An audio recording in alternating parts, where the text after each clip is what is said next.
अगर आपको कोई धोखा देता है तो उस इंसान को सजा देना क्या गलत है? या ये मान लेना चाहिए कि एक दिन उसे इसकी सजा मिलेगी? लेकिन उसे सजा मिलनी ही चाहिए।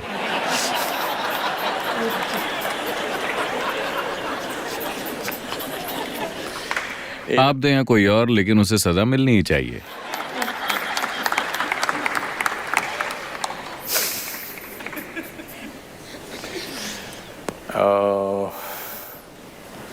आमतौर पर आप लोगों को किस तरह की सजा देती हैं?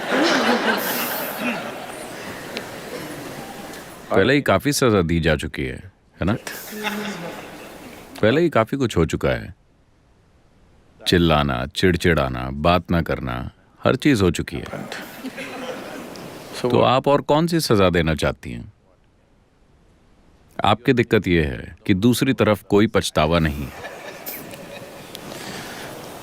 दूसरी तरफ कोई पछतावा नहीं है क्योंकि लोग वो कर रहे हैं जो वो करना चाहते हैं, वो नहीं जो आप चाहते हैं कि वो करें, हमेशा। और हो सकता है कि वो आपके हित में ना हो, लेकिन वो जो करना चाहते हैं वो कर रहे हैं। ये सही है या गलत, मैं इसकी नैतिकता में नहीं जा रहा हूं। मैं चाहता हूं कि आप स्थिति को ठीक से समझें। कोई इंसान वो कर रहा है जो वो करना चाहता है। अब आपके हिसाब से उसे सजा मिलनी चाहिए। शायद उन्होंने कोई कानून नहीं तोड़ा है, वरना उन्हें वैसे भी सजा मिल जाएगी। वो दो लोगों के बीच की समझ को तोड़ रहे हैं। शायद आपने आपसी समझ को गलत समझा। आप मानती थीं कि ये समझ बिल्कुल स्थायी है। ऐसा नहीं है। मानवता के इतिहास में कहीं भी, या आज या भविष्य में, इंसानी रिश्ते कभी भी स्थायी नहीं रहेंगे। हालांकि हर इंसान जो थोड़ा सा रोमांटिक बनता है, मान लेता है कि ये रिश्ता हमेशा के लिए एक सा रहने वाला है। ऐसी कोई चीज नहीं होती। रिश्ते में बदलाव होता रहता है हमेशा। आपको इसे हर दिन निभाना होता है। एक दिन अगर आपने इसे ठीक से नहीं चलाया तो ये कहीं और जा सकता है। आया ना? नहीं, कृपया इसे वैसे ही देखिए जैसा ये है। आपको इसे ठीक से चलाना होगा। नहीं, मैं अपनी पूरी कोशिश कर रही हूं। जाहिर है कि दूसरे को लगता है कि आपकी पूरी कोशिश उनके लिए काफी नहीं है। मैं चाहता हूं कि आप इसके साथ समझौता करें। ये इस बारे में नहीं है। मैं ये नहीं कह रहा कि वो जो कर रहे हैं वो सही है या गलत। ये मेरे कहने की चीज नहीं है। मैं बस इतना कह रहा हूं कि लोग सदियों से ऐसे ही पेश आते रहे हैं और अब भी हैं। मैं कह रहा हूं कि सबसे पहले आपको ये समझना होगा कि रिश्ते कभी भी एक से नहीं होते। कुछ चीजें बदलती रहेंगी। आपको करतब करते रहना होगा। अगर आप 5 गेंदों से करतब कर रहे हैं तो कभी कभी एक गिर जाएगी। इसके लिए काफी हुनर और ध्यान की जरूरत होती है। हाँ या नहीं? आप में से कई लोग शादीशुदा हैं। क्या ये हुनर और ध्यान नहीं मांगती? अगर आप ध्यान नहीं देते तो आपको पता भी नहीं चलेगा कि क्या हो रहा है। इस पर बहुत ध्यान देना पड़ता है ना? अभी अभी किसी ने मुझे यूरोप के एक देश से फोन किया। सदगुरु, मैं बस घर के काम कर रही हूं, मुझे आकर बचाइए। मुझे यहां से अपने आश्रम ले जाइए, मैं बस घर के काम कर रही हूं। वो बर्तन वगैरह धो रही है। वो बहुत अमीर है, लेकिन उसके 4 बच्चे हैं। तो हर समय कोई ना कोई काम करने को रहता है, अंतहीन तरीके से। और आज काम वाली नहीं आई तो आपको बर्तन धोने पड़ेंगे। 4 बच्चे हैं, आपको बर्तन धोने पड़ेंगे और सारे काम करने पड़ेंगे। तो मैं ये कह रहा हूं, आपको ये समझना होगा कि रिश्ता एक परिवर्तनशील हकीकत है। ये स्थायी हकीकत नहीं है। अगर आप एक स्थायी रिश्ता चाहते हैं तो आपको मरे हुए लोगों से रिश्ते बनाने चाहिए। यही कारण है कि ज्यादातर लोग भगवान को चुनते हैं, क्योंकि वो रिश्ता स्थायी होता है। आप जैसे चाहें इसे संभाल सकते हैं।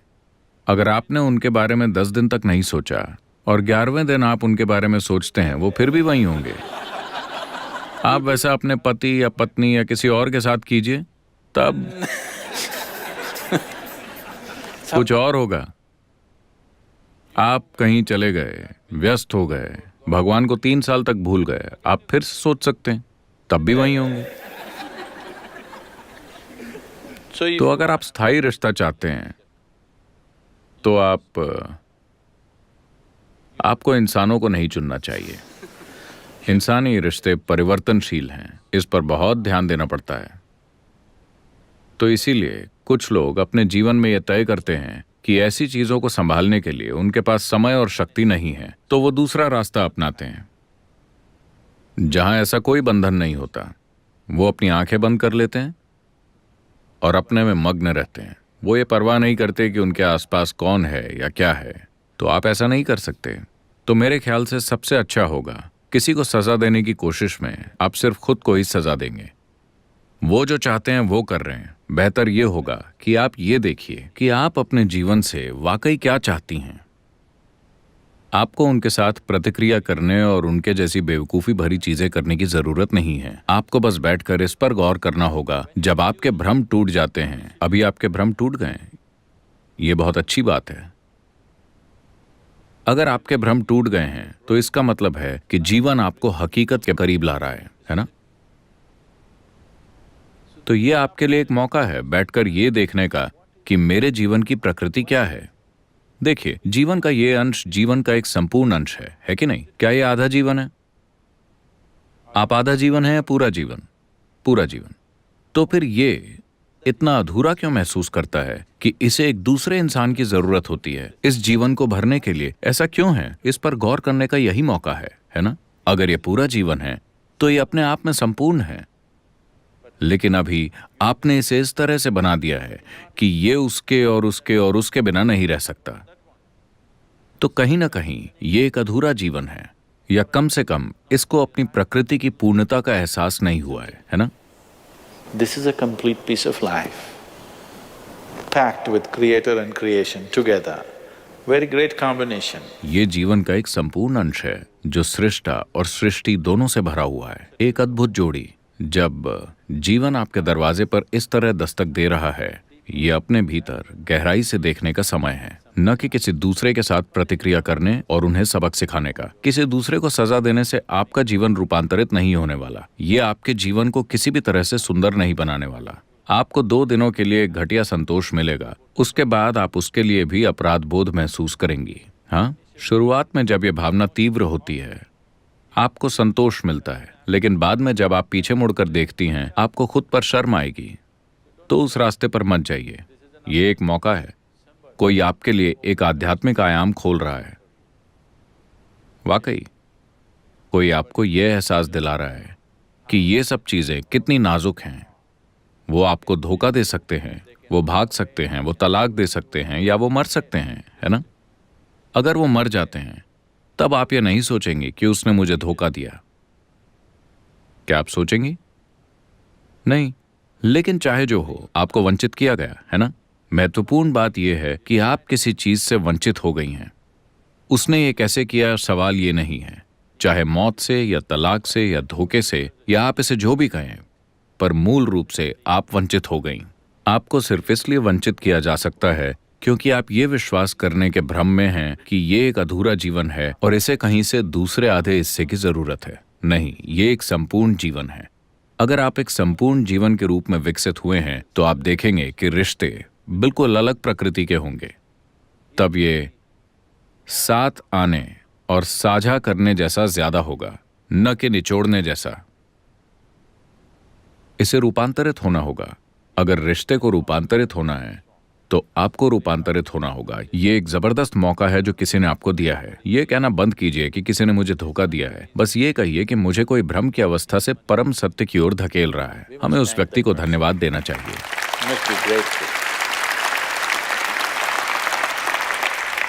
आपको तो कृतज्ञ होना चाहिए। आपको भ्रम में रखने की बजाय, आपको अपने जीवन में या जीवन भर भ्रम में रखने के बजाय, उसने इतनी जल्दी आपको इसका एहसास दिला दिया। वरना इसे आप अपनी मौत के समय ही जानेंगे। Yes. हाँ, जब आप मरने वाली होंगी, मुझे डर लग रहा है, तुम मेरे साथ क्यों नहीं आते, वो कहेंगे नहीं। तो आखिरी पल में जानने से बेहतर है इसे अभी जान लेना।